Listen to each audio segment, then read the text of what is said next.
night, March 24 meeting of the Board of Selectmen. Would you please stand and join me in the Pledge of Allegiance? Pledge of allegiance to the flag of the United States of America and to the republic for which it stands, one nation, under God, indivisible, with liberty and justice for all. First item on the agenda is unanticipated. Do my board members have anything under unanticipated? Mr. Chair? Yeah. Actually, I'll go under announcements and recognitions.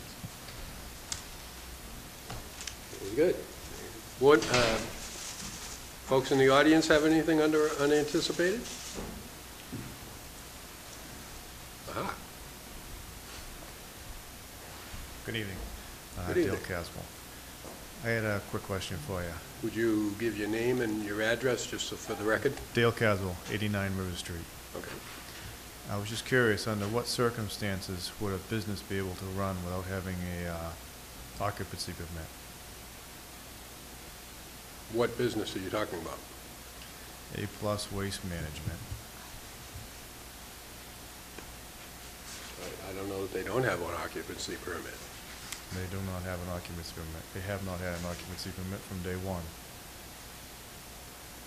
I don't know that. They're still occupying the building. Can you look into that, Charlie? Sure. We'll look into it. Okay. Would you like me to get in touch with you, Charlie, for a reply on that? Whatever you want. Very good. Thank you. Thank you. Anybody else have anything under unanticipated? Okay, announcements and recognitions. Board members have anything under announcements and recognition? Mr. Frawley. The herring have come back. Oh, he stole my They thunder. were, you gotta raise your hand first. Too late. Too late. There were a couple herring spotted by one of the fish wardens on Friday afternoon, and that's the beginning of the herring run. So please, there's not a ton of them around right now, and who knows what the weather is how that's gonna play into it. But the first few have been spotted. They're in the river. They're gonna be coming up pretty soon. So take your family, take your friends, take people you don't like. Take them all down to Oliver Mill, down to Thomas Park on Wareham Street, and watch some of the one of the oldest migrations, I guess, in the at least in this part of the country. It's the most successful herring run on the eastern seaboard, and it's not a sight to be missed. And we're very, very lucky to have something like that in our town. You said they use the river. They don't use Yeah. Plymouth Street anymore? Nope. That's good. Because it was just bad with them on Plymouth Street. Anybody else have any announcements? Mr. Chair, to Yes. follow up on that, actually, it's a very good segue. I'm glad they showed up. I was starting to get worried because we have the Herring Festival coming up, not even 3 weeks from now, on April 11th through 13th. Actually, the 12th and 13th, we will be at Oliver Mill. And we have only around 4 slots left if you have a business or you have that you would like to highlight down there or be a vendor and sell your wares. You can go to email at herringrunfestival@gmail.com, and we do have more space for food vendors as well, so you can get the information there. Or you can also go to www.facebook.com/herringfriends. So that's the weekend of the 12th and 13th of April. Come down to Oliver Mill Park. We got a lot going on. Okay. Anybody else have any announcements? Mr. Quill? I'm good, thank you. Mr. Olson? I do.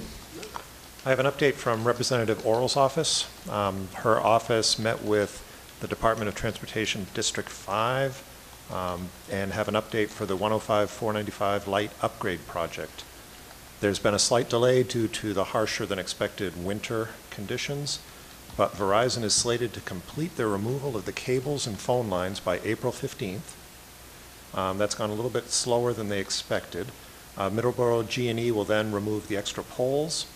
Updating the roadway shoulders and other miscellaneous items will take place through the spring.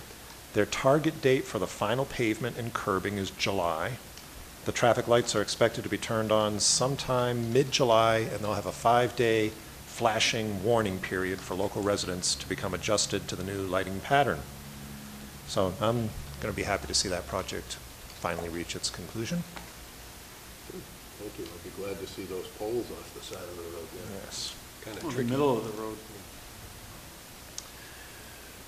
Any other announcements? No? From the audience? Mr. Chairman, my name is Brian Giovanoni from the school committee, and I just wanted to briefly let you folks know, and the folks at home, because you have a bigger captured audience than we do, that on Wednesday, April 9th, at the Nichols Middle School from 7 to 9 p.m., there's going to be a program on texting, photo texting, and social media, to keep it clean. What are parents to do? You know, it's a program really geared to parents for teens, preteens, and those who will have teens to really come out and start to get to know some of the social media and what's going on and what they can do to help their children not getting into situations. So it's open to the public, and then we wanted to make sure we get it out there. Ellen Driscoll, our IT director, who was here last week doing budgets, sent me this email, and I'm going to forward a copy of this PDF to Jackie. But it's going to be out there. But once again, it's April 9th. It's Wednesday, April 9th at the Nichols Auditorium, Nichols Middle School Auditorium. And from 7 o'clock to 9 p.m., they have a therapist, parenting coach, consultant who's been doing this and has worked with Ellen in the past. So this is great for any parent to... I'm going to try to get there because even at 40, and I do a lot of this social media stuff, there's stuff that I don't even know about that's going on out there. So I'm hoping that we'll all learn something and keep ourselves from getting into trouble. Thank you. Okay, thank you. Any other announcements? I did hear, speaking of social media, et cetera, of another scam, phone scam that's going on from the IRS. There's a shock. But apparently there's people calling up saying they're from the IRS and they're demanding payment for back taxes that you owe, and they're looking for a debit card right away. And while the IRS is not, they will definitely go after money, they don't do it by calling you up at your house. So if you get one of those calls, contact the police department and let them know about it, and don't give anybody any of your credit card information or debit card information over the phone. I know it's unnerving to get a call like that, but the IRS doesn't call people. They send messages through the mail, a lot of messages through the mail, so you know that they're coming when they're coming. So that's all I have for announcements.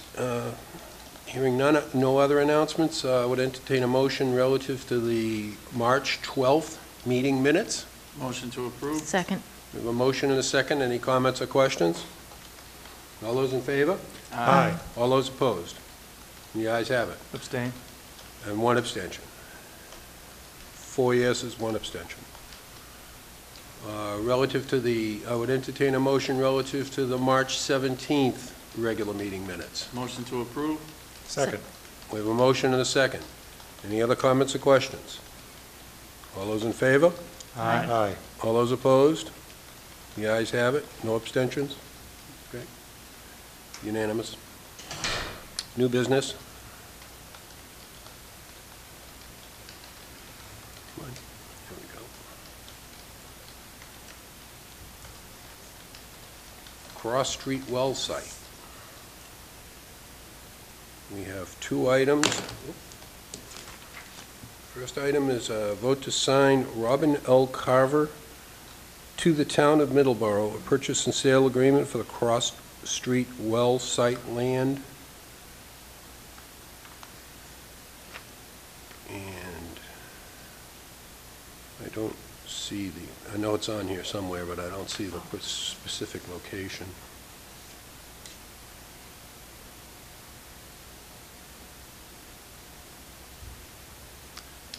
So,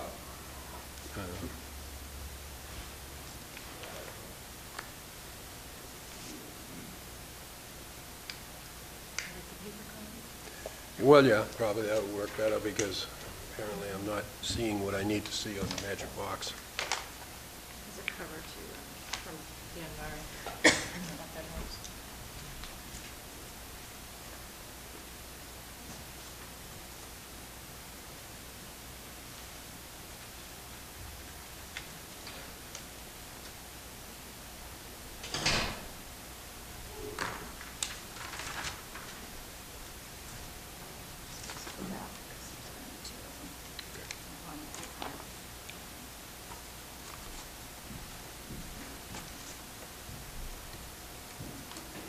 I have a purchase and sales agreement, but I'm not seeing a location. Why would I not see a Mr. location? Chair? Yes. A parcel of land off Cross Street, now formerly owned by Alfred J. Gomes, shown as parcel D on the plan referred to in paragraph 35 of attachment A of this agreement, containing 467,192 square feet, 10.373 acres, and being part of the premises described in the deed recorded in Plymouth County Register of Deeds and Book 2582, page 232, parcel D is believed to be owned by Dorothy Lucas. Thank you. Want me to read the next one? No, that's all right, I found it. All right. Thank you. Pleasure of the board, or comments or questions? Again, this is a site we've been working on. You did a couple of purchase and sale agreements at a previous meeting relating to one of the smaller parcels. Actually, this is one of the larger parcels to create the circle for the well field. So, Will this complete the circle? no, we have two more that we're working on, and our goal is still to get them done by the end of April. Are we going to make sure that we can complete the whole circle Absolutely. before we do anything else? Oh, absolutely, yeah, these, we won't close on these until we've got everything lined up. All right. Pleasure of the board. Motion to approve? Second. We have a motion and a second. Any other comments or questions? All those in favor? Aye. All those opposed? The ayes have it.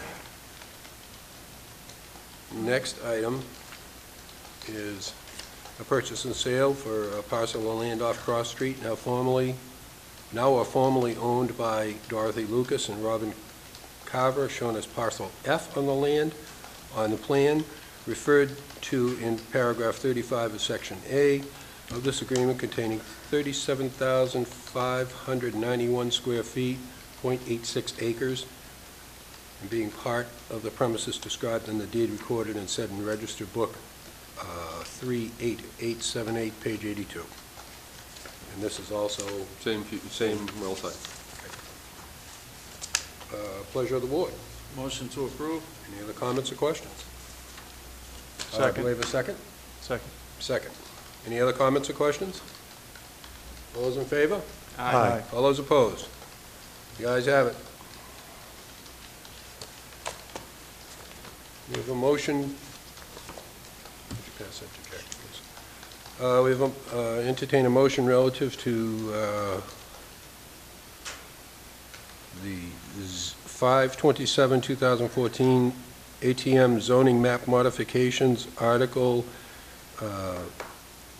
Send this back to the planning Right, board? we have to refer it back to the planning board for them to make a recommendation at town meeting. Okay, so we're just kicking it back to them, and then they're going to make whatever recommendation? Do they have to change the wording in the warrant? No, before we well, send it out? if they feel it's necessary, they can, but, they may decide not to. Maybe it's. Okay, fine. so our motion is going to be return this back to the Yeah, planning just refer it board? back to the planning board. Okay. Mr. Chair, Yes? make a motion that we, Return the this back. board refers the 5/27/14 annual town meeting zoning map modification article back to the planning board. Second. We have a motion and a second. Any other comments or questions? All those in favor? Aye. All those opposed? The ayes have it. Vote to award the Vine Street Water Main Pipe Replacement Project to Velno Corporation of West Bridgewater, Massachusetts, in the amount of $99,260.11. The money from this is coming out of that bond issue from Correct. about 5 years, 7 Yeah, years ago? actually, it's 12 years ago at this 12. point, yeah. 7 and 5 is 12, so I got it. They're the low bidder. You have the results of the bidding, and Right. And all the bids. they're recommended by the engineer. we're Yeah, they're gonna all have- pretty we're gonna have tightly a good- together. Yeah, We're not going to have any problems like we had on Wareham Street when they replaced the water main and God turned it into a God bit of a... forbid. That was a disaster. Yeah. So we won't have those kind of issues here? Not anticipated. But if we get a call from a bonding company like tomorrow, they were no in trouble. Okay. All right. Pleasure of the board. Motion to approve? Second. We have a motion and a second. Any other comments or questions? All those in favor? Aye. All those opposed? The ayes have it. We have a vote, we're voting to award the fire department brush truck, I presume this is to be the bid for the fire department brush truck, to Firematic in the amount of $213,925, and to authorize the chairman to sign this. And this was a town meeting warrant article, I believe, last year. Chief, do you have anything you want to chat about this on this? Good evening. Good evening, Chief. It was an article at the annual town meeting, April 22nd, 2013. Article 9, $215,000 was voted, and the truck went out to bid, and Firematic was the only company that met our specifications. And it's going to work? You've Beats all of our done all your, specifications. as your usual homework? Yes. Okay. And I would like to request that we exercise that option to save the town an additional $1,500. I believe I gave that to you in the letter. So do we need two motions on this, two votes on this, or just one? And incorporate the cost-saving measure? Okay. I did speak to Mr. Dooney about being able to do that, and he said it shouldn't be a problem. Okay. Mr. Chair, Yes. make a motion to award the fire department brush truck to Firematic in the amount of $213,925, and to authorize the chairman to sign the contract. Second. We have a motion and a second. Any other comments or questions? All those in favor? Aye. All those opposed? The ayes have it. Thank you. How soon do you think we'll have it? Monday? 180 days. 180 days. Everything's 180 days. That's the limit they have, yes. Okay, thank you, Chief. We're going to discuss voting on an extension of the 2010 CDF grant to continue Income Emergency Housing Rehab Program through 9/30/2014. Good evening, Jane. Good evening, Jane Cudsey, Middleborough Office of Economic and Community Development. I'm requesting that we extend the current FY 2010 CDF grant to the end of September. The grant is due to end on March 31st. We need to have a grant open with the Department of Housing and Community Development in order to access our program income funds. The program income funds are the funds that are received when people pay back their loans from the previous home repair projects. We currently have several emergency projects in the works. Several of them were delayed due to the unseasonably cold weather, so we're hoping to get started on those right away. But we do need to submit an extension request to the DHCD. Is this like a revolving type fund where we loan people money and then they pay it back and it gets, then that gets That is loaned pretty out? much, it's not exactly a revolving fund, but it is pretty much how it works when we offer 15-year loans to people for home repairs, and then as they pay back the loans, it can go into this account and we're able to use it on CDBG-related items. So we do have to get approval from the DHCD to use those funds, though. But we have to get this approval every 6 months. They only extend for 6 months increments? Pretty much. Okay. Pleasure of the board? Motion to approve. Second. We have a motion and a second. Any other comments or questions? All those in favor? Aye. All those opposed? You ayes have it. Thank you. We're to provide input, or being asked to provide input on preferred design and locations for bike racks from the SERPED allocated funds to purchase the same. Really? Let me just make, I'll just make it as an announcement. SERPED, the Southeast Regional Economic Development Corporation, has allocated $3,749 to the town of Middleborough to be reimbursed for bike racks. So how the program will work is that we first apply for the program, and then we can send a proposed list to SERPED of where we'd like to have bike racks installed. This also requires a match from the town for installation. I've discussed it with Chris Peck at the DPW, and they're willing to install the bike racks. So I'm just looking for some feedback or input on where you think bike racks, there's a need for bike racks. They must be on town-owned property, and they must be near a densely populated area, so things like the schools, the parks, things like that, the library. This is something that might go to the park department? Just asking if you have any suggestions. I'm sure the staff will be able to figure this out as well. Mr. Chair, I just have one question, if I may. How are we in hooking in with that southeastern Mass route that Serpent is trying to encourage us to hook into? It comes through Dartmouth, New Bedford, and then up through South Middleborough, is Right. that? Right, we're actually, I spoke to Jackie at Serpent, and we're going to be discussing that probably a little later on in the spring, probably the end of next month. We've decided we'd work on it then. Figuring out where we hook into that Where we might can hook into the bike influence paths. one of these locations, Okay. I would think. Mr. Chair? Depends on the route, yes. I'm an avid cyclist in the spring, summer, and fall. I'm actually not a big fan of the long S-type, the very long ones. I think they're very difficult to use, especially for any older cyclists. Okay. I do like the loop one.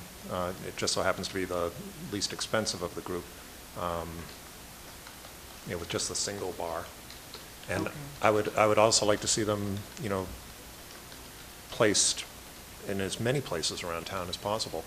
I know the library has one of the long S-racks, but they also have that new parking lot.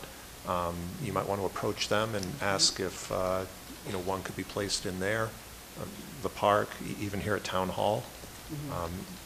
Make downtown as accessible as possible.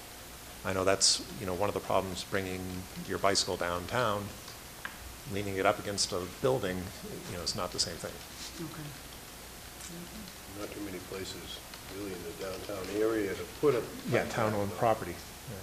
You know, But if one here would be really good, Okay. fairly central. Okay. Okay, thank you very much for the input. I would also refer, obviously, you're going to speak to the park department, because I think they probably would have more use also down there. All right, very good. Thank you. Thank you. Excuse me? Yes? I think we missed voting on the warrant. Okay. You did. All right. Testing the I just want to do that real quick. Good, Jack. Good work. You only Wow, that get through. Ben, whoa. All right. You're not In this running case. again? Sharp as a tack, isn't it? I would entertain a motion for the authorize the chairman or his designee to sign the warrants for the week ending March 21st. So moved. Second. We have a motion and a second. Any other comments or questions? All those in favor? Aye. All those opposed? And the ayes have it. Thank you, Jackie. 7:15, sorta. We have a little more joyous things we get to do up here. Do a little presentation. We have a young lady named Ellie Morrison. Is Ellie available? Oh, come on up, Ellie. You can stand right there in front of the podium, okay? Right up there. Right at the podium. Ellie? I want to thank you. Ella. Well, I'll get it right. I'm old. Ella, this is a proclamation signed by the Board of Selectmen. This proclamation says, whereas Ella's Lemonade Shop was created by 8-year-old Ella Morrison, and whereas Ella's Lemonade Shop began in the summer of 2012 in an effort to help raise money for a friend in need, and whereas Ella's Lemonade Shop has expanded from her own front lawn to the local farmers market and to the Middleborough school system, and whereas Ella's Lemonade Shop has grown into a strong charity that's raised approximately $7,000. Whereas all the money has been raised is being donated to the Chimney Fund and the Dana-Farber Cancer Institute in order to help other children with cancer. Now therefore, we, the Board of Selectmen, representing the citizens of Middleborough, wish to thank and commend Ella Morrison for her kind spirit and generous desire to help children in the Middleborough community and beyond. Ella, you are an honorable citizen. And Ella, I want to present this to you. Well, you can stand there. I'll come to you, Ella.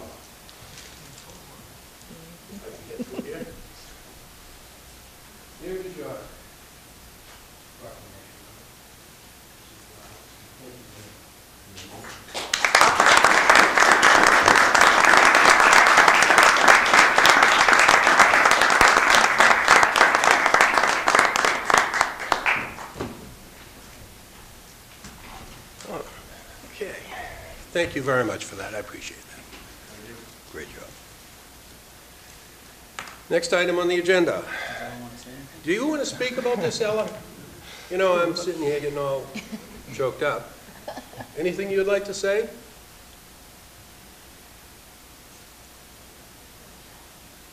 Will Ella be selling her lemonade at the Herring Festival?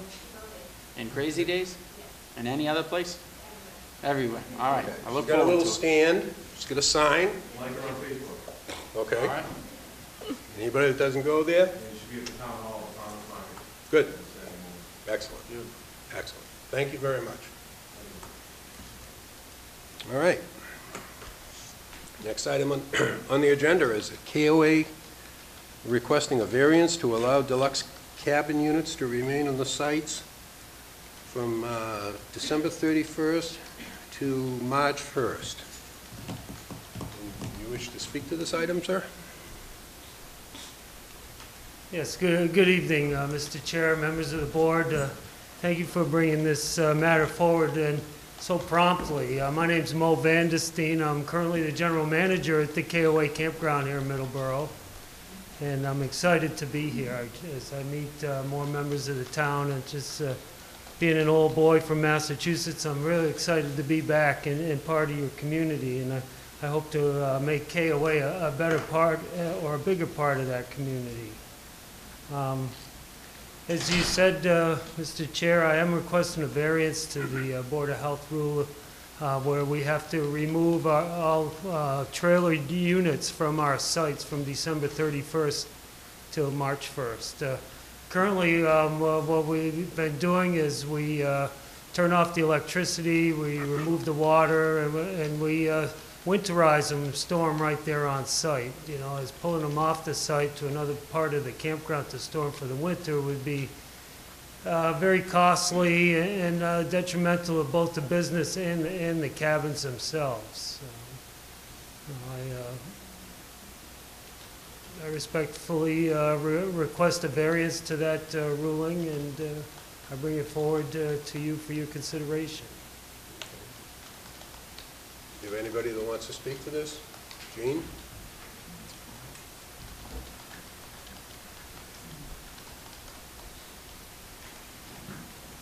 I would like to bring to the board's attention, it is part of our regulation that all units are registered and legally equipped to travel over the highways of the Commonwealth, and that they be removed off the site from December 31st of any year, and they can be replaced by March 1st for the camping season. This regulation has been in place for some time, since '77. I do not agree with this variance request. I would prefer that we adhere to it as we have tried in the past with all our facilities in town. KOA is generally very good to work with. We've had a changeover of managers, and they're not always aware from manager to manager about some of the local regulations or some of the state regulations that are in place for campgrounds. And so sometimes it gets the season start before we actually get input to them. The building commissioner did point out that in the 70s, through zoning, that KOA was given approval for a year-round license.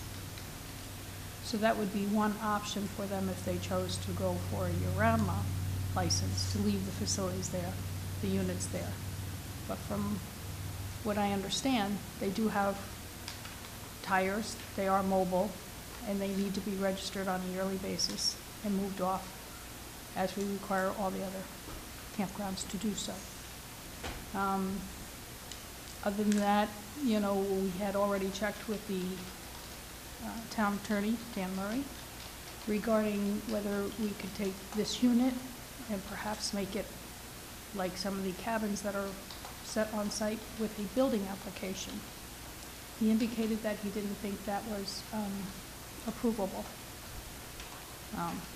You know, if that were the possibility, that would certainly ideally solve the problem as well.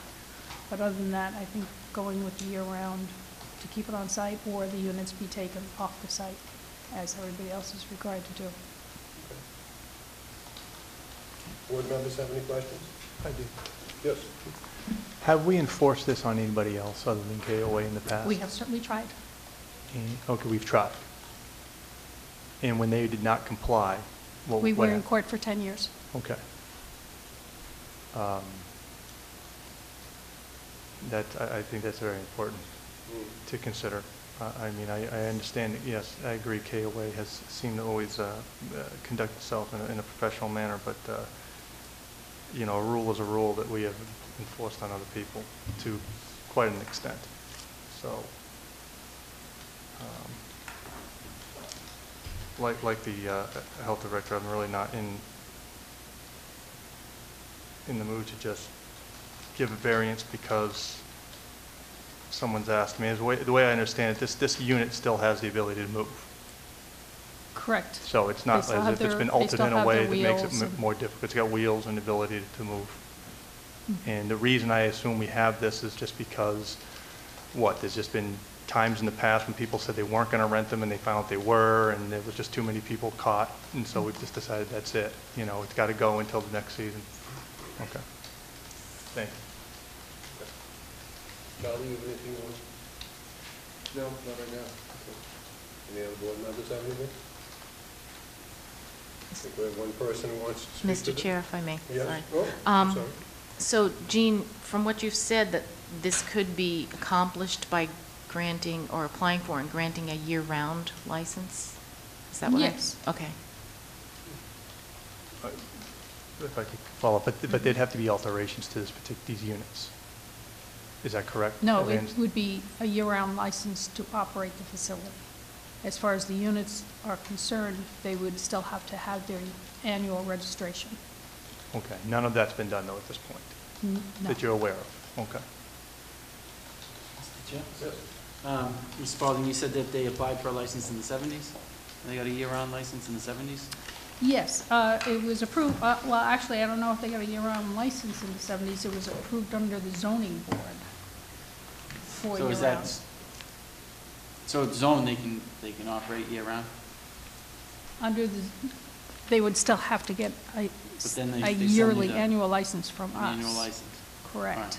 But it was approved for that expansion under the zoning. All right, so they had the ability to apply for the license by zoning? Correct. Granted by zoning. All right.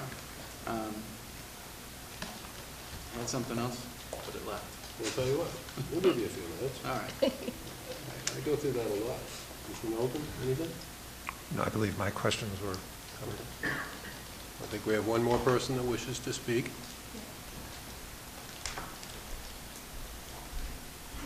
I have some photographs of these trailers, and I don't believe they can be moved in the condition that they're, in the state that they're in right now. They don't have a tongue on them. The tongue has been removed. They, as you can see, they're really not camping trailers. They look, and they don't call them camping trailers. They call them, oh, by the way, I'm Barbara Holton, and I live at 68 Purchase Street, for anyone that doesn't know. This issue on, this issue of not moving the trailers and also the registration has been adjudicated by the town, and the adjudication said that they have to be moved and they have to be registered. That was what it came down to. And to deviate from this precedence that you've set by this board and other boards would be unjust. This is a town bylaw, and it has been enforced on others, and it should be enforced here. As far as year-round camping, I believe there's also a bylaw in town that requires that campgrounds be closed during the month of January and February. I believe that's a bylaw. I'd have to Something we look would at, check. I'd have to look it up. We I'm would not check su- that too. I'm We not wouldn't- sure. We wouldn't just arbitrarily Right. make a decision. So I believe they close, there's no year-round camping. I don't know if they ever got a special permit. They have several special permits over the years, from the 70s up till, I think, 1984, they stopped getting special permits, and then they just went ahead and did all this work without special permits. I believe these cabins need a special permit, but they don't have them. So it's my opinion that the variance shouldn't be granted. Okay, thank you, Bob. So do you want to give us a week to look into this and, just come back next week? Want to postpone this? Yeah, just Continue take it this? under advisement, we'll bring it back, Okay. put it back on the agenda next week. All right. Okay. So we'll do that. You can look into all of the looks and crannies, okay? You want the pictures? No, that's okay. All right, so we're going to continue this to next week, 7:35. Okay. Thank you. All right. Next item on the agenda is the budget for the Permanent Cable Committee. We're going to review that tonight. And that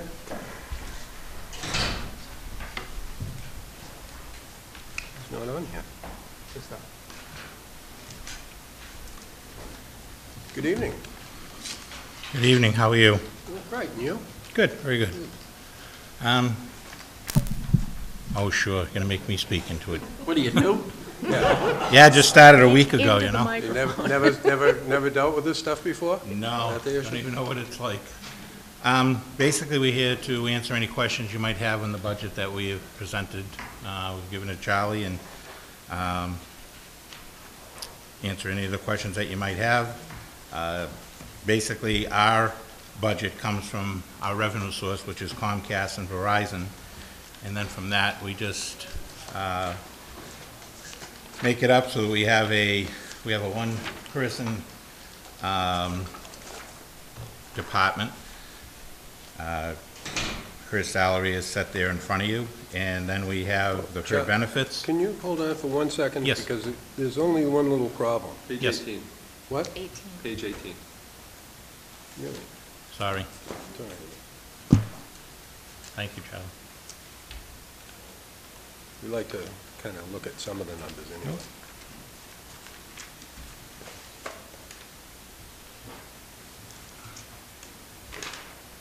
Okay. All right, you may continue. Thank you. So basically, we pay the benefits. We pay the complete cost of the employee of the cable division.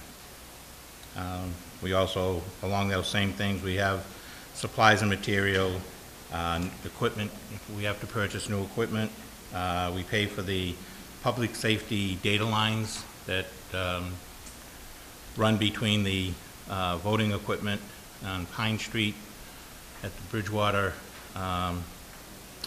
prison complex and Katrina Drive. We pay for all the wires for cable that take care of that, and we have for, seems like ever.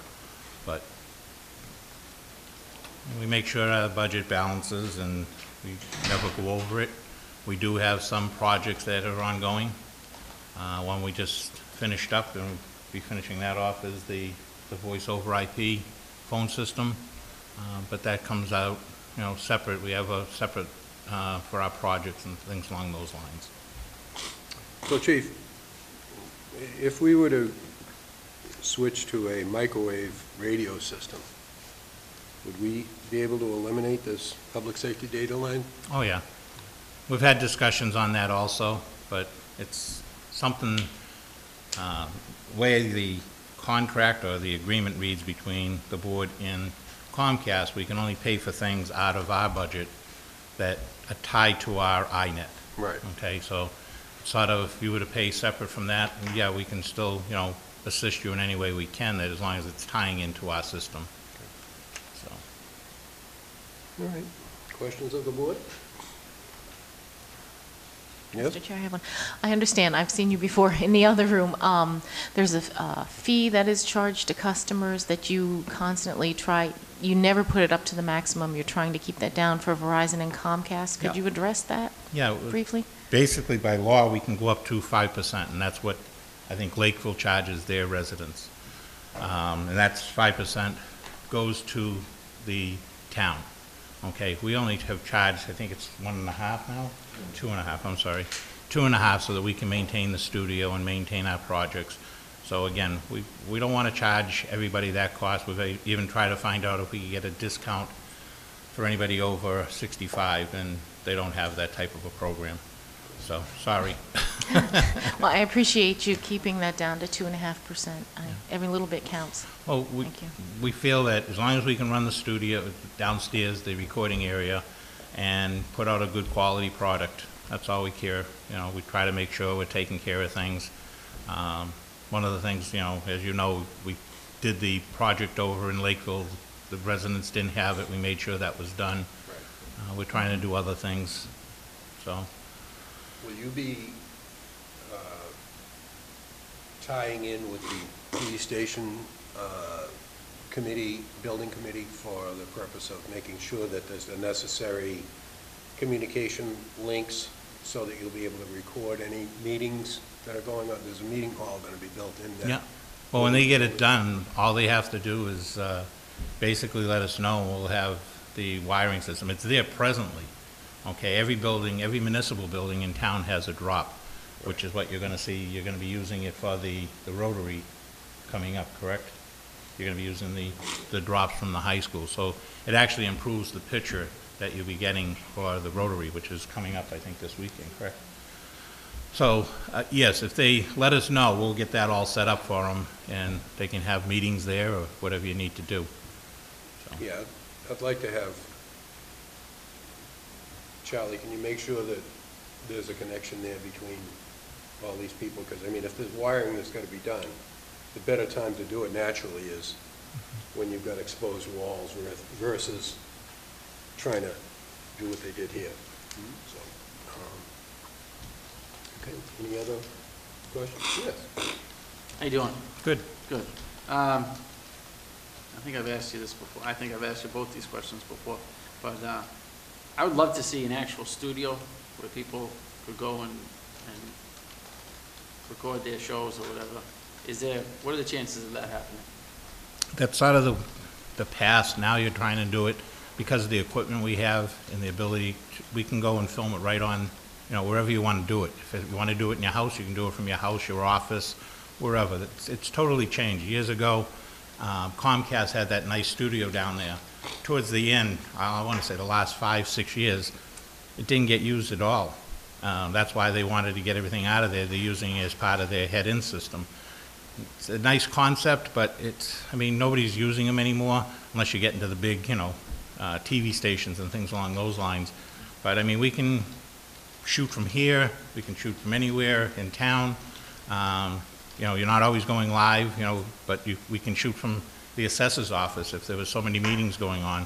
We have that capability now, and then bringing it and putting it right into our system, and you're seeing it within, you know, an hours after the meeting, you know, the next morning, the next day, as soon as Karen can get it uploaded onto the system. The biggest thing we're working towards next year is the video on demand. That's our next goal, so that you can go on to the website, just click on it, and you can watch any of the shows. Right now, Karen's putting them up on YouTube, which if you want to hear, every year we have to come in front of the board to give you our annual report, which I'm hopeful we'll be able to give tonight so we can get that done and out of the way. But Karen's got some statistics for you, what's being watched on YouTube, which she's putting up the different videos and things along those lines, along with doing our report. So, and you had a second question? Yeah, well, and I think you guys do a great job. I was clicking through the channels the other day, and I was watching a CPA meeting, which actually takes place over at the Housing Authority building. So I didn't realize that that was a taped meeting as well. So you guys, you're definitely getting out there, you're getting the coverage. Which brings me to the next question. Like, I was flipping through the channels, and I'm a political junkie, so I'm watching meetings in other towns, and I hate the fact that I can't watch a Lakeville meeting, and my mother hates the fact that she can't watch these meetings in Lakeville. And I don't understand. I'd love to see some Taunton meetings. I'm fairly active on a certain radio station, and there's a lot of things going on that I'd like to be able to see, and I just don't understand it. You have Comcast, correct? I think no, we have Verizon, actually. Yeah. Really? I can watch them from my house, and I have Verizon. Nothing against Comcast. They call Comcast is a you great. cheap. So Verizon has certain... Verizon, they have about a 10-channel span. Excuse me, would you have to speak into the microphone so the folks can hear you? Sorry, Karen Foy. Verizon has a 10-channel span that has meetings in all the channels in surrounding towns. So you should be able to see, I think it's Middleborough, Lakeville, Mattapoisett, Marion, Wareham on, Yeah. are they channel Plymouth, 30, Mattapoisett, 30 through Marion, 40? there's a good As array far of as like specific programs, you're welcome to sponsor any show, and I can air it as long, have the contact at the other studio, bring it into me. And part of, someday down the road, if we ever become just a municipal channel and an access channel and an ed channel, we'll have more space to run even more just government programming on the government channel and keep all the access programming on an access channel. Because right now, I don't know if you know, the schools have 2 channels. They have MET1 and MET2. And then our channel 9 is split between our public access as well as our government. So it's a shared channel. So, down the road, we'll have more space, hopefully. I was But watching a baseball game, a Middleborough High baseball game. Yeah. Which I thought was a cruel trick, right today. I think they started airing those on spring, first day of spring. All right. Yeah. Any other questions? Any other questions? So right now, as I watch it too, so you're airing the meetings once and then usually again, an average of a couple times at least. Yeah, probably about 4 times, is it? About The selectmen air once live, and then we air it again 4 more times throughout the week. And every other municipal meeting we cover airs 3 times. I try to do one morning airing, one afternoon, and one evening. Sometimes I'll throw it on at 1 or 2 a.m. There are people who work 3rd shift who come home or 2nd shift and want to watch the shows too. So I try to fill in that programming then too. But in the future, there'll be the video on demand, which is Video on demand, yeah. You'll go to the website and they'll just say watch now, and you'll click on it. So do you want to hear your stats from YouTube? I did this just for you two, who are always asking me who's watching. All right. So in the past year, I've uploaded 73 programs of the 377 shows that we've aired on the regular channel. So 73 programs have had 2,757 views, which I think is pretty good. And I only advertise that they're upcoming on the MCCAM Facebook page. I don't have a link yet through our website, but if you go on to YouTube and you just punch in MCCAM, MCCAM, all the links will show up, all the videos, so you can click and watch whatever one you want. So the top 10 videos, I feel like I'm on David Letterman. Unfortunately, there's only one selectmen's meeting on there, and you're at number 8. And it was the Middleborough Selectmen's meeting from February 10th of this past month. And you all want to know what was on the agenda that month, right? That was the Bastini's Bakery. So we had 105 views of that particular selectmen's meeting. Estimated minutes watched of all of our programming, we've had 21,000 minutes. And the number 1 show that has had over 400 views is the Lipizzan Stallions that we've had. Now these programs air in every country. So, somebody across the seas could be watching you never know. The gender, 67% female viewers watching the programming. And let's see, the number 3 program was the Middleborough Police Station information meeting, so that was good to know that that had 140 views. The ZBA meeting from August 22nd, which I think was a High Point meeting, had 137 views. And most of the other programs are the Christmas parade or a special show. Historic Cemeteries is a big show in our town too, apparently, because they got 3 of the items on there. So, I think Steve wanted to do a report on the actual items that were on our report that I submitted. I don't know if you've seen the report yet. Have you seen, was that submitted with everything, hopefully? What report? Our annual report. We're due to give you an annual report mid-March every year for the, so we figured we'd tie it in with tonight. I did. Do you have a copy of it, or? Well, I'll get you a copy, but until then, he can give you some highlights. Good evening. I'm Steve Callahan. I'm the Vice Chair of the Cable Committee. And I just want to hit on some of the high points that we've had this year. Last year, of course, we carried the Rotary auction, which we will be doing next week. Next week, we're going to be using some new equipment that we've purchased this year. So it's going to be a multi-camera shoot. It's going to be a little bit more sophisticated than what we've had in the past. That's something that MCCAM has invested in so that we can go out and do some sophisticated studio-type shoots in different locations. The high school, G&E, library. Sort of addresses, to your question, Alan, about the studio. We look at the whole area as being a potential studio. We could do something from the library, for instance. We could do something from any municipal building using the iNet that the MCCAM maintains. We have a 17-mile fiber network that goes around the town and connects to all of the municipal buildings. We can plug in at any location and come back to here. And using the equipment that we have now, we can do a rotary auction very, very easily. Live, digital, purely state-of-the-art. Just a couple other things. This year we invested in the computer network, which rides on the fiber network. We upgraded that from 1 gig to 10 gig, a significant increase. That's something that the town owns, that's something that MCCAM maintains, so that we don't have to go out and lease that service from Verizon or from another supplier. We own it, we have it. We control it, we upgrade it when we have to. As the chief mentioned, we paid almost $6,000 to hook up the part of Edgewood Mobile Home Park that was not hooked up to Middleborough cable. The residents down there really appreciated us doing that, and we enjoyed being able to get them into the family. They had been without cable down there for way too long. We now have the town Wi-Fi hooked up. We have Wi-Fi working off the top of this building so that you have an area over on this side of the building that you can connect to. Again, something that MCCAM ties into the infrastructure of the fiber network that we have.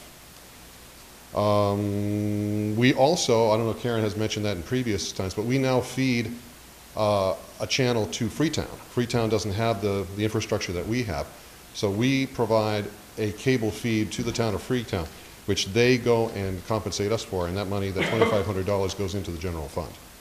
It's $5,000, but it's two $2,500 payments, a total of $5,000 that go into the general fund. That's part of the network that, again, that fiber network helps us do that so that we can get to other towns and other locations. We now have a system here and at the Nichols School where we can back up all the programs that we have, so that if we have a catastrophic failure at one location, all of our programs are backed up at the other one. Those are big servers that we have both there and downstairs, again, provided by MCCAM. Any questions? Anything I can elaborate on? This is just some of the high points of what we've done this year. We're trying to wrap up a lot of the projects that we've had over the years when it comes to the voice over IP, the internalized telephone network that we have, the upgrade of the computer network. We're trying to wrap up some of those projects so that we can get into new projects to help the town. What do you have on the horizon for new projects? The big one, the really big one, is the video on demand. A lot of people want that, and we're going to do it. That's going to be very, very popular. So I would be able to call up any of the old programs you have on? Anything which is in there, you can click on it and say, play it now. Any questions? Board members? Any questions? Complete mistake. We have one from the audience. Good evening. My name is Brian Giovanni again. I did receive a letter from a resident requesting that we look into sound at the school committee meetings. A resident was saying that the sound is not quite up to snuff. It's not always working right. I know we have the old microphones from here that used to be here over there, and at some point, if it finds its way onto the list, it would be great. I'm sure there'll be a request at some point, but I know that I just received that a week or so ago, maybe 2 weeks ago, from a resident about the sound. So I just bring it up. I don't know if it got down there. We've had the same complaint about the sound here. Oh, okay. So Where people have a hard time whether we're not speaking into the microphones enough or... excellent. Hmm? Thank you. Have we? Okay. Well, we're yelling more now, so it's... Not sure. I've been working with Adam Pelletier over at the Nichols School about improving the microphone audio over there, and he and I have had some discussions, and we think we can improve that situation dramatically. Their meeting room is much bigger, so it has a lot of echoes, but we're going to try to get a microphone system that works over there, and we're working, again, that's another project that we'll be jumping into. I don't know what the cost would be, but as I said, it's something we hear time and time again. Have they ever explored the clip-ons? That is something that we were talking about. They're referred to as lavalier microphones in the industry. What happens is when you clip those on, the audio quality improves when people start playing around and tying the cord with their fingers, and and that causes it to get noisier. We're trying to get some kind of a system that will cut down on the echo but increase the audio quality without giving somebody something to play with and tug on. But if we have to go to a lavalier system, if that's what's going to solve it, we'll do what we have to do to solve the problem. You're going to play with yours? You play with a lot of stuff. You always see it. You always see it. People drag the cord around and they're tying in knots, you know, it's... Yeah. And if you're talking over here and it's over here, you have a problem. They're going to pay to watch. Any other questions, Mr. Chairman? Not from me. Oh, thank you very much. Any other questions of my board members? No? Okay. Thank you very much. Thank you. Have a good night. Thank you. Thank you very much for your report. And you'll have a written report, 500 pages into triplicate, given to Jackie? I think it's 3. 300 pages, okay. One of the other items we were going to talk about was the selectmen's report. I thought we did that last week. Well, you know, I wasn't here last week, so I think you passed over these two budgets. Did we? Okay. So, page 3 of the selectmen's budget, no change from the current year. Okay. Any questions about that? You notice that we have no money in here for the town reports. The Pierce trustees continue to fund the production of the town report, thankfully.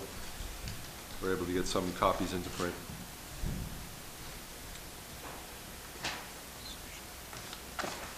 Okay. Then the town manager's budget, similar, except that I did build in a step increase for my assistant into this budget. Okay. Other than that, level funded. Other than that, all the same. Okay. Any questions of the budgets? Comments? Okay. Next item on the agenda is the town manager's report. Mr. Chairman, the only thing in my report this week is I gave you copies of the draft warrant. And we'll start doing hearings on articles after the board reconstitutes itself in April. But we have 32 articles in the annual, we have 5 in the special. Most of the articles, we have about 7 articles that are the first 7 that are relatively routine. We see those more or less every annual town meeting. The next 11 are potential capital articles, although Capital Planning Committee hasn't made any recommendations yet. An article or 2 may drop out if there's no support for that particular project. Then we have 4 CPA articles, and after that, some, we have one, actually, a petition article.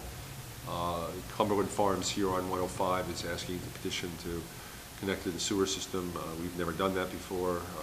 That's why I suggested they put it in by petition. We have the planning, the zoning article for the well sites. Sorry. Why would the Why would they be bringing this before the town meeting? This is Because the rules say that if it's not a health emergency, the selectmen cannot allow somebody outside, basically they're outside our sewer district. Right. If you're outside the sewer district, only town meeting can permit a connection to our sewer system. If it's already not part of the district, except in a health emergency. And this is not a health emergency. But wouldn't that open up us So- to anybody?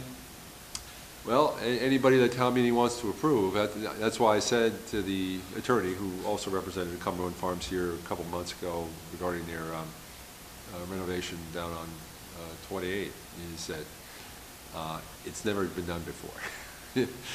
Read my lips, it's never been done before, but he wanted to submit it anyway. They have a septic option, but they have an agreement apparently with McDonald's, an abutting property that is in the district, that they could tie in. They have a pump station there. But those of you who've been around for a while recall the problem we had with the privately owned pump station on 44 that wasn't maintained and caused the breaking of the pipe over 495 and all the chaos that caused. Well, I think you'll hear from our sewer superintendent, Todd Goldman, that he in no way, shape, or form would recommend allowing this connection. But again, it was, by petition, we got the requisite number of signatures, it's on the warrant. But they would have to pay all the costs. Oh yeah, of course they would, of course they would. Yes, yeah, they would have to pay to connect and all the rest and whatever charges may apply, but, that seems to be a rather scary proposal, because, well, sewer line running is very expensive, but, okay. again, and it's not like they don't have an option, it's just that they want to pursue this option. Okay. And then we have, again, the wetlands bylaw from the Conservation Commission. That's the lengthiest article, and we have, we have to revisit the Kiwanis Cross article again to see if it's possible to go forward. At this point, we're still waiting on the county and the state to see if they want to transfer the property. Do you know if Conservation has had this public hearing on this article, their article? They asked to come before you, and of course we're going to schedule them to have you hear the article. I think they've had a public hearing in the past. I don't know if they had remember what happened with this bylaw was that they worked on it for the spring. They thought they were ready to bring it forward, but then in transmitting it to us, they transmitted the wrong copy. And there were far too many changes to try to make any changes on town meeting floor, so they withdrew it. So I think, the answer would be that they did have a hearing in the spring, getting ready for town meeting. I'm not sure they had another one leading up to this town meeting. Like I said, I think I'm getting it backwards. I think they had a meeting in the fall, right? Fall town meeting. I'm sorry.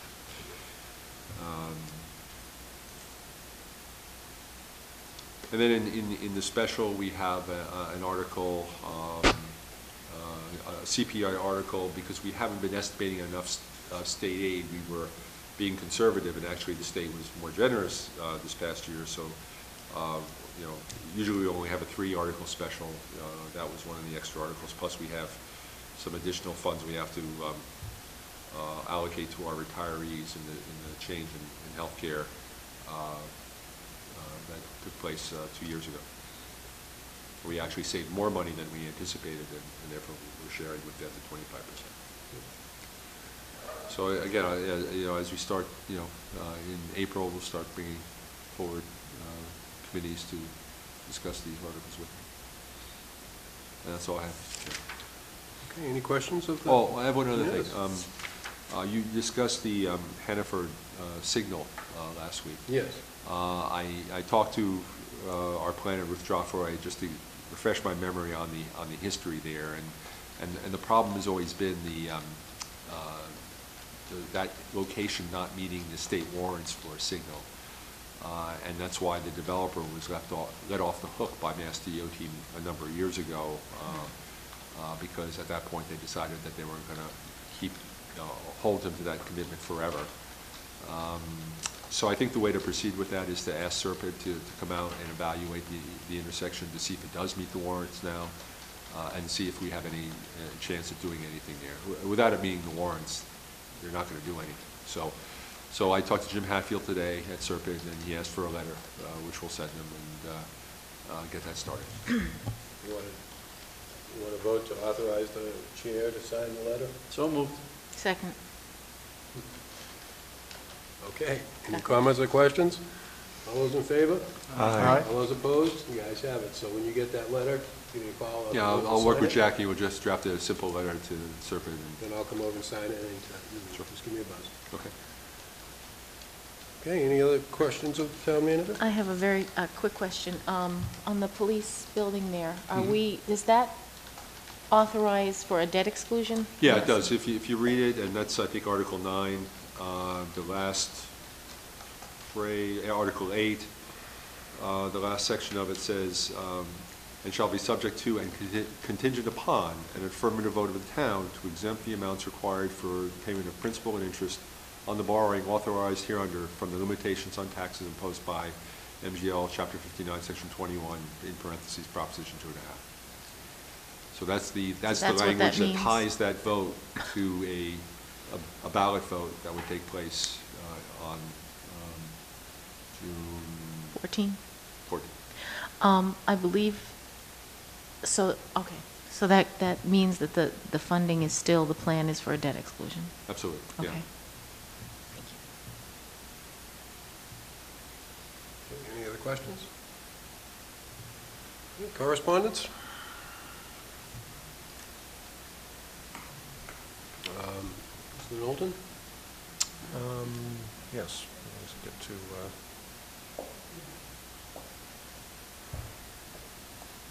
this work here. Number 11, the revenue generated from the CPA. It was interesting to see where Middleborough lines up for that kind of Community Preservation Act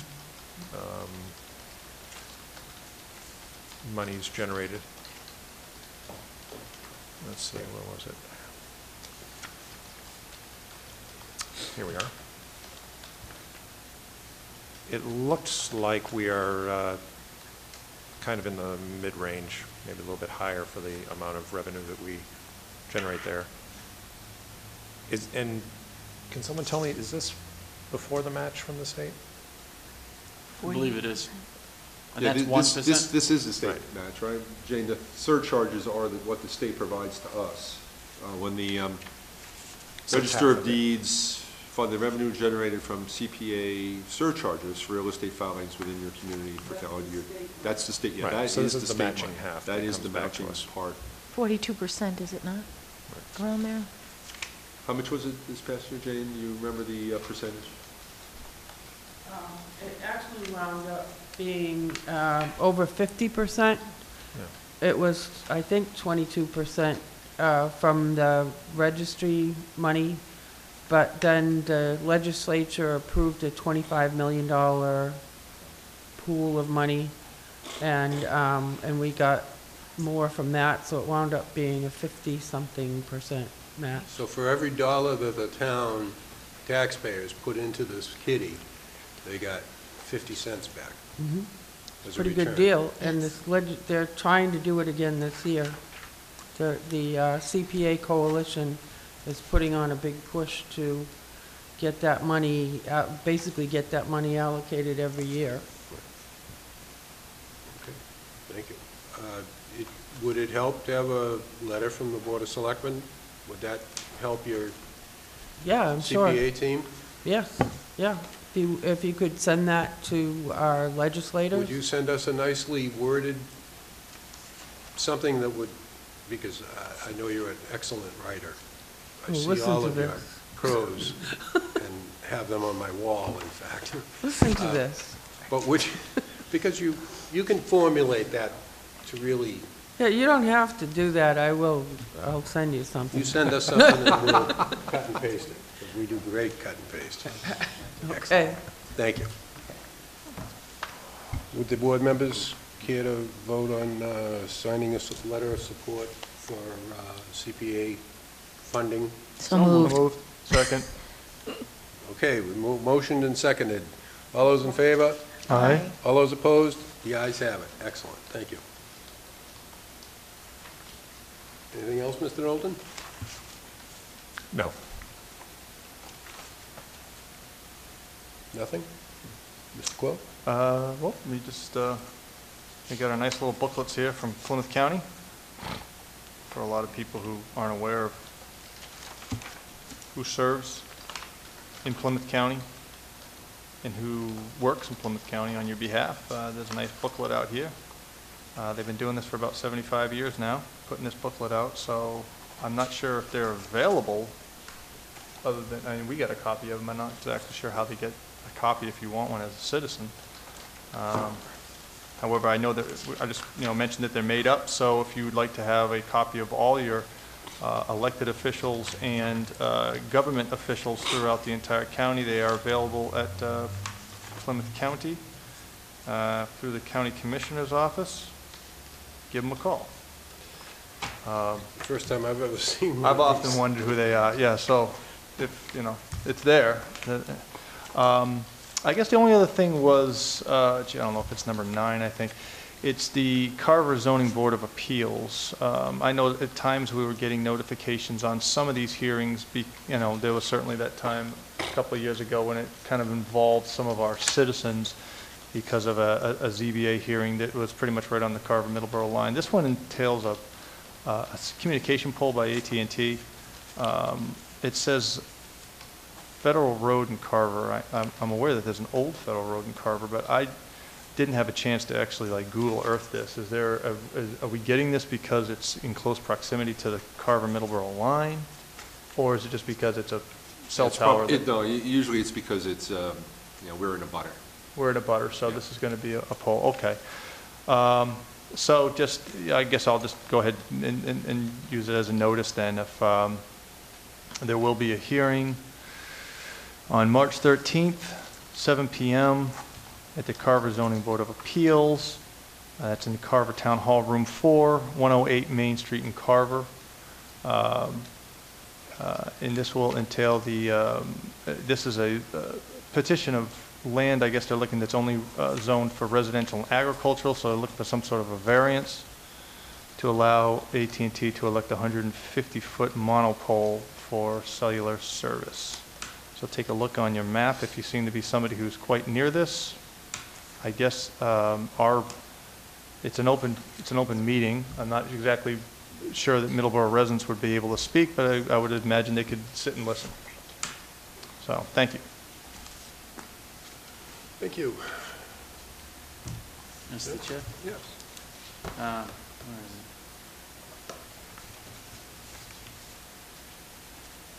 it? The last one, bridge inspections, Mass DOT.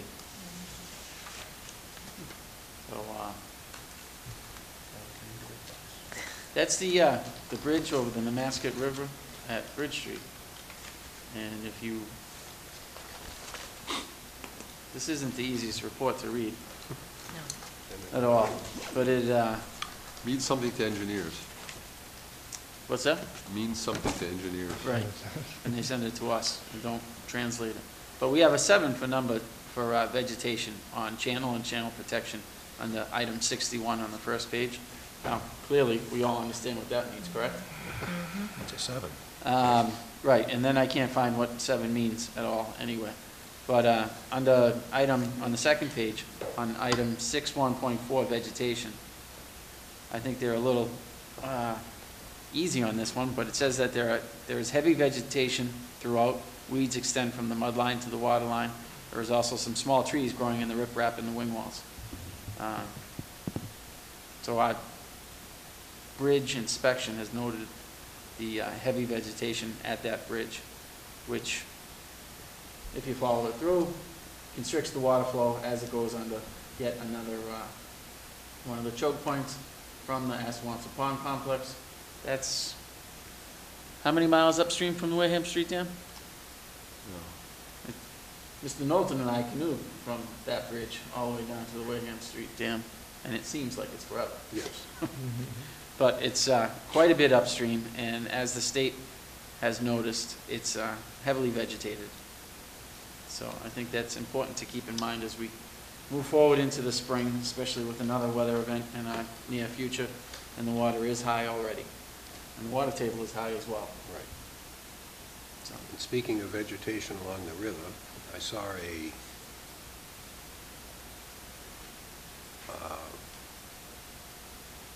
not earth removal, a tree removal piece of equipment right down here off of East Main Street, looking down the river, over by the power pole, the N-Star power pole.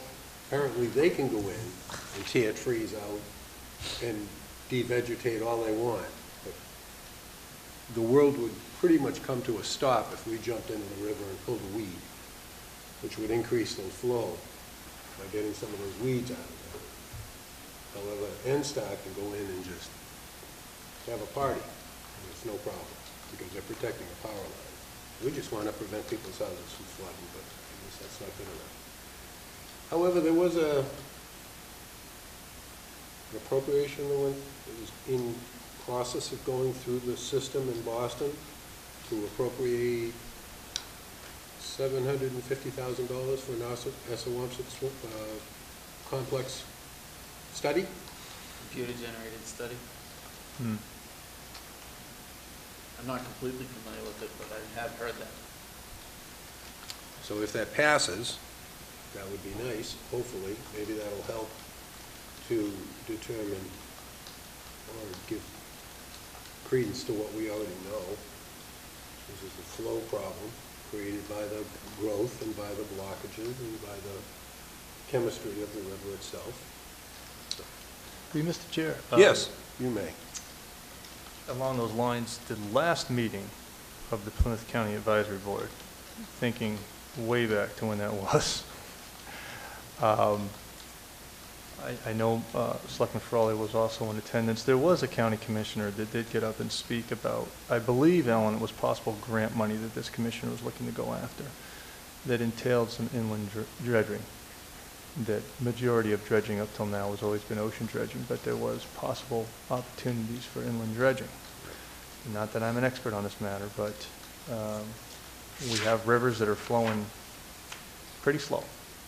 And it certainly is impacting not just this town, but those towns upstream. So I just wanted to remind that, you know, like I said, my time here is short, but it was something that one of the county commissioners was exploring, so maybe, I don't know, some follow-up to see where that's going, you know, to see if there's any help we can give them, because I can't think of another town, you know, beyond Middleborough that impacts.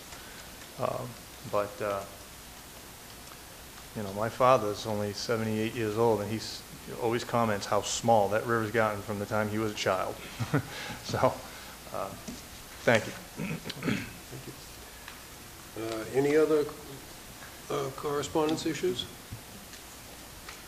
Okay. Let me just mention that we did get a communication from the Division of Conservation and Recreation regarding the Nemasket Park Dam, that we owe them a Phase 1 inspection report, and in fact we do. We're a little overdue. They've put us on notice here. I contacted the engineering firm that's done it for us in the past to get that done, so we'll be taking care of that. What dam is that? That's our dam right at Wareham Street. That's what they call the Nemasket Park Dam. Oh. Even though it's the Thomas Bach Dam? Even though it's the Thomas Bach Dam? Yeah, no. I'll go standing on formalities. What about the rest of the dams in town?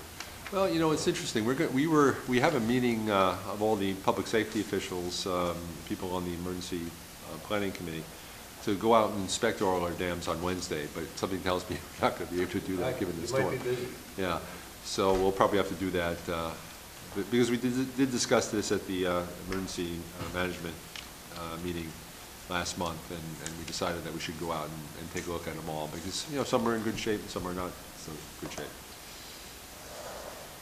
Okay. No other correspondence issues? Entertain a motion to adjourn? So moved. Second. Motion and a second. Any other comments or questions? All those in favor? Aye. All those opposed? The ayes have it. Meeting's adjourned.